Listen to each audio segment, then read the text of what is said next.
Today on CityCast Philly, it's the Friday News Roundup. We're talking about Philly's water panic, Temple University's president resigning, and Citizens Bank Park's new ballpark snacks. It's Friday, March 31st. I'm Trinae Nuri, and here's what Philly's talking about.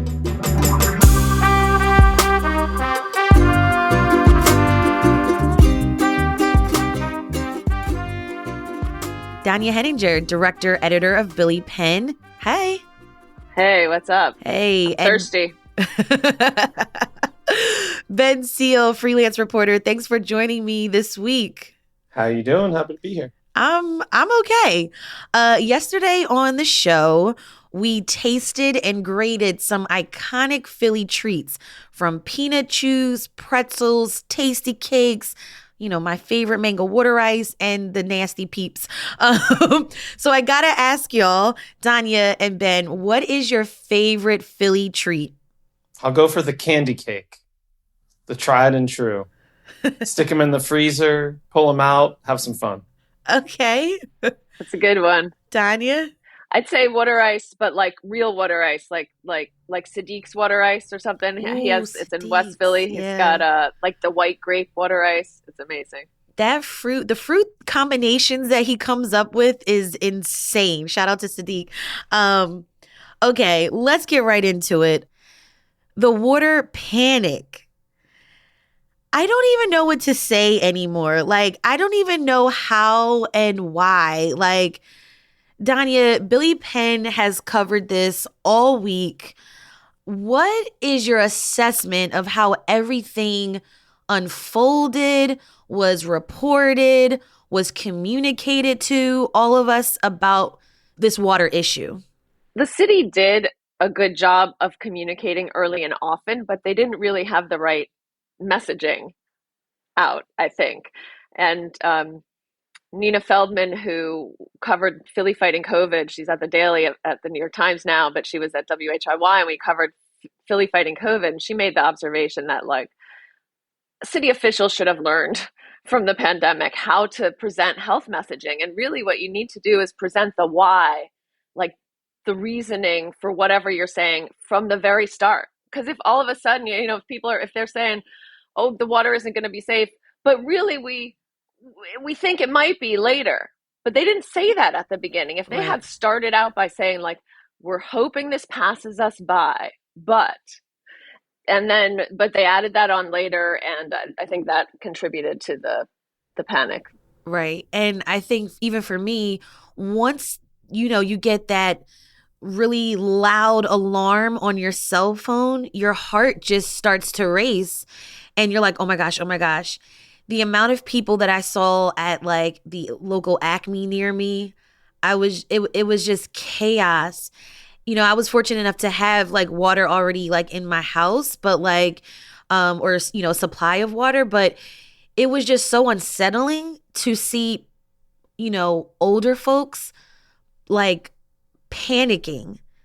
That was scary. That was really scary. And I would agree. It didn't have to be that way. I also was just confused too.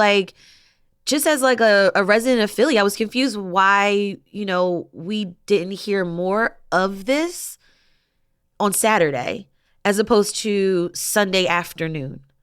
Well, I think Tanya's right that the city seemed to sort of immediately unlearn all the lessons from COVID and instead of trying to keep people calm and inform in a helpful way, it sort of went immediately into emergency mode, which is not really what it was in the end. And I think it's pretty clear all along that it was not actually an emergency. It could have become a bit of a crisis, but the city did a good job of ensuring it didn't. They just did a bad job of explaining to anybody that that's what was actually happening. And in that gap there, you let people wonder what's going on, panic a little bit. And when it's about drinking water, it's a serious concern. This isn't some small issue that people can just wave away. If you can't go to your tap and get water, you're going to get a little bit worried. So I think the messaging there really was the issue. I was at an environmental forum for the mayoral candidates this week, and no surprise, the leadership among the city in particular Jim Kenney, came into question Right. at that mayoral forum. And there was a lot of discussion about what the city could and should have done differently, largely based around communication. Why didn't Mayor Kenny show up that first day and drink some tap water? He did it on Thursday, but why if he had been out there drinking some tap water as soon as they were like, "Oh wait, it's actually okay. We're going to push back the emergency." Have him out there drinking some tap water, with Gritty or something. They could have done a much better job.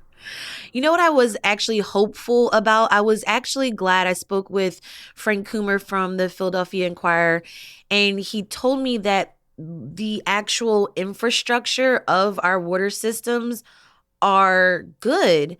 And so that gave me some hope cuz I feel like if we learned that like there's all these other problems, I think that would even make it worse. I know that I read that Billy Penn had spoke with a business owner, a restaurant owner, Matt Levinson, and he said he had wished that, not just like the water department or like city officials, he had wished maybe like even his restaurant associations had some type of understanding or language to kind of keep him calm, I guess, so to speak. I talked with the restaurant association, one of the folks who runs that, and he was as in the dark. He was scrambling for information. The messaging, what they for business owners, it really would have been helpful to have a here's what you do plan. And like you said, Trinae, they had a whole day, right? They didn't really go public with this until Saturday. They did send a press release on Saturday, and some TV stations picked it up Saturday, but they didn't really go public. So they had that time to come up with a plan for businesses, right? And for residents. And then they didn't come up with a plan. They didn't even say, oh, we're starting to come up with a plan until several days later. Right. Now, I guess, not only just is the communication was like an issue, but also just like let's also make sure that, plants and these businesses have the proper measures to, if there is a spill, that they're quickly doing it. That also is part of this story.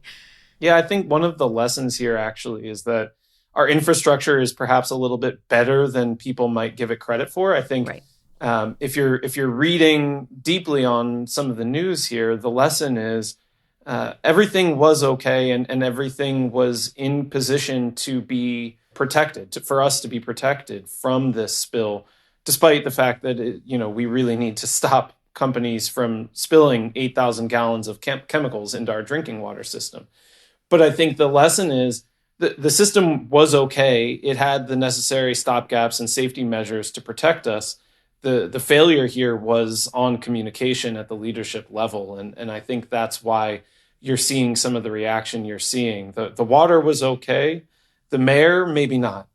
And the water, I feel bad for the water commissioner because, like you were saying, Ben, Philly's water system is like nationally renowned for how good our infrastructure is Mm. and how well they test and how well they handle it. And that did not come across. That wasn't the end message.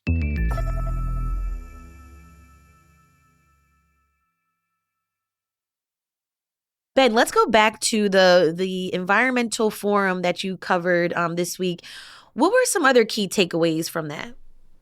Yeah, there was a lot of discussion there about issues related to the tree canopy, about our park system. You may not be surprised to find that there was a lot of discussion of crime and policing, even though it was an environmental forum. Okay. I think those two issues are actually more linked than people might think. The tree plan that recently came out, one of the important aspects of it was to point out to everybody that an improved tree canopy has a lot of potential to reduce crime.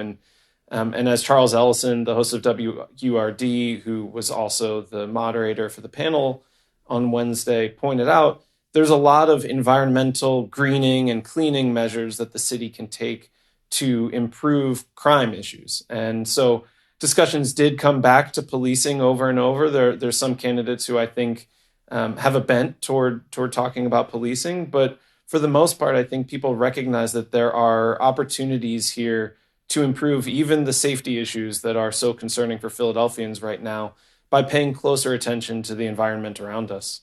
I will say for folks listening, we have a link to the forum and we also have a link to the Philly Tree Plan in our show notes.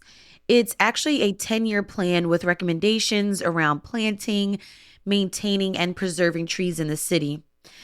Danya, is there anything you'd like to add?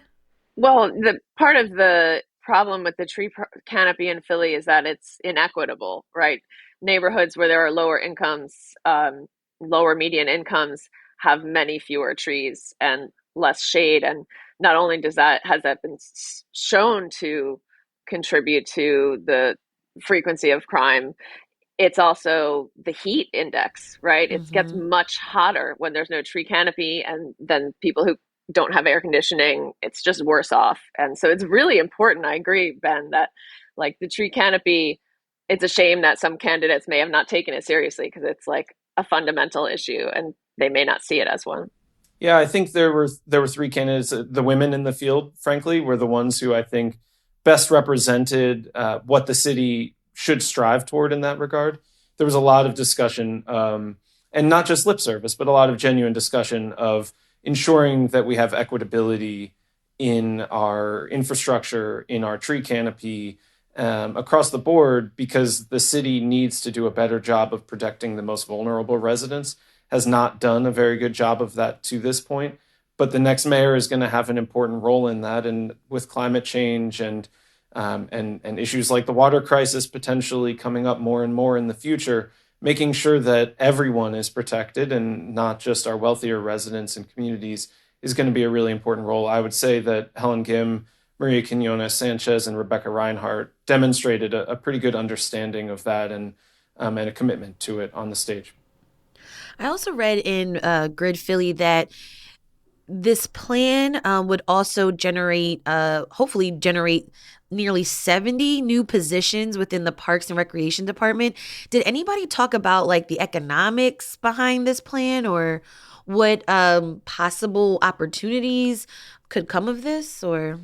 The tree plan itself wasn't discussed at great length. There were sort of nods to needing to improve the tree canopy more largely, and the candidates did all raise their hand and say yes, they will commit to funding and pursuing the tree plan. There's a big funding gap between where we're at now and doing that, which is going to be $25 million a year for quite a long time. Right. And Parks and Rec, that department has their budget has kind of like decreased, right? Yes, Yeah. yes. But one of the important aspects of the tree plan is those new jobs, dozens of new jobs. Part of the tree plan calls for ensuring that those jobs are equitably filled, that there are, people from all over the city who have access to those jobs, and creating really a pathway for people to begin working in the park system, to be working in the tree system, to build a life through this work that's going to be vitally important to our city going forward. Can I just jump in that the pathway and the getting people in, that is the critical part right now, not the funding, because the Okay. city has such a staffing crisis that 1 in 5 municipal government jobs is empty. And so there is money right now for hiring these people. It's not the funding is not the blocker in most departments for filling those positions. So I'm glad that there's a plan for like training and making pathways for people to come into city government because something else has to be done. Something else has to happen with staffing in order to fill these positions and have our basic services met. That's a good point. Another story that caught my eye this week was Temple University and the president, Jason Wingard, the first Black president at Temple, is resigning. For full disclosure, I'm a graduate of Temple University. But this shocked me because I was like, wow, he just got there and, was riddled with so many issues. Ben, I know that you have been covering some of those issues, and Danya, same with Billy Penn. What's your assessment of this one? Yeah, I've been writing about that for Tanya at Billy Penn, the Temple Graduate Student Union strike at least, Right. and I think that was definitely a factor here. It does seem like the safety concerns were starting to really percolate in a way that got to be a little bit too loud for Wingard to handle, perhaps. leading to the faculty vote of no confidence. That's a tough thing to come back from. But I think between the safety, between the strike, which lasted 6 weeks, it was just a lot in a really short tenure for him to manage through. And it didn't seem like very many people on campus had any confidence that he was the right person to manage through it. But I feel like I graduated back in what, 2010? I mean, it was like crime was always there. Like, I don't know. I don't know how I feel about that one. I have heard that there's been some backlash or people who are upset that sure, other temple presidents had plenty of bad things that they had to deal with and Right. navigate the school through, and that this is Temple's first black president, and did that have anything to do with it? It's apparently at some meetings, faculty meetings, there were other black faculty who were raising that issue and saying, look, this is really kind of an unfair thing that other presidents had hard things to deal with. Why is it that this person was attacked in this way to the point where they had to resign? On the other hand, he didn't have to resign. He could have stayed. Who knows, 5 months from now, if he had decided not to resign, there could have been a path past this. So Yeah. And I think ultimately you're right. The safety, it's not like the safety issues are so far out of hand compared to what they were in the past. I think one of the things that kept coming up, you kept hearing this word corporate attached to him. I think there was a sense from students, from faculty, certainly from the striking graduate student workers, that he was not really the right type of leader. Nothing to do with race, but just a matter of having a corporate background that made him maybe sort of make some decisions that weren't in line with what Temple really needed most, and that ultimately didn't align. And so it seems to me like that was maybe the real crux of the issue was his approach to the job. But I do think these are all really valid points to be raising regardless, and something that the university and the city should be thinking more deeply about how it all played out. and now it's really hard from what I gather at Temple. If you're working at Temple, like it's a mess. What is the path forward? Right.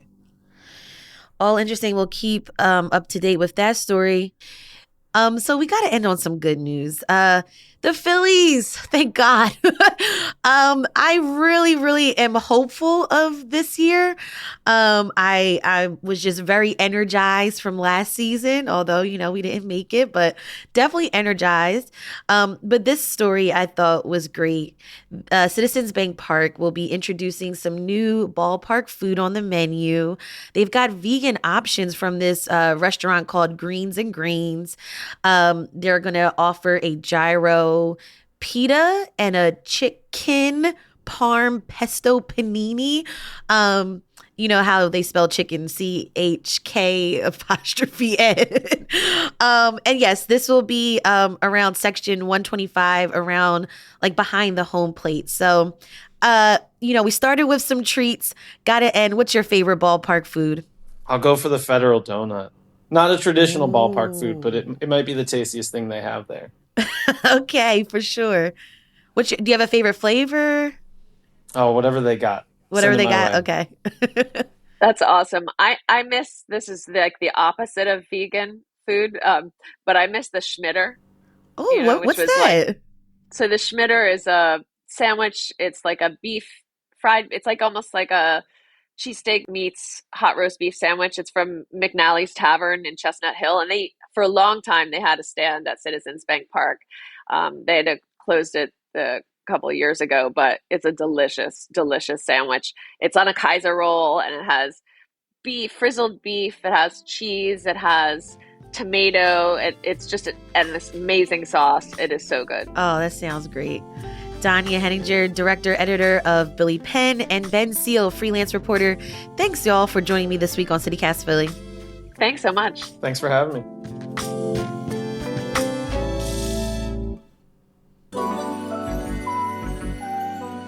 It's time for the tip of the day, where we share a life hack for living in Philly. FDR Park's Southeast Asian Market reopens on Saturday from 10 a.m. to 6 p.m. There will be over 80 food and market vendors. Make sure you bring cash because some of the vendors only take cash. The market will run until October 29th. To find out more about this, go to phila.gov. If you have a tip of the day, we'd love to hear from you too.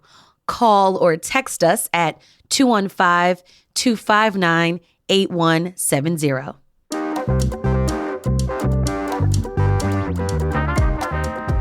That's all for today here on CityCast Philly. Our lead producer is Mallory Falk. Our producer is Abby Fritz, with help from A.K. Aluman. And our Hey Philly newsletter editor is Brittany Valentine. Our host is me, Trenae Nuri. Music is by Philly's own Interminable, with additional music from All the Kimonos and James Weldon. If you enjoyed this week of episodes, please tell a friend, rate the show, leave us a review, and subscribe to our morning newsletter, Hey Philly. We'll be back Monday morning with more news from around the city. Have a great weekend and be safe.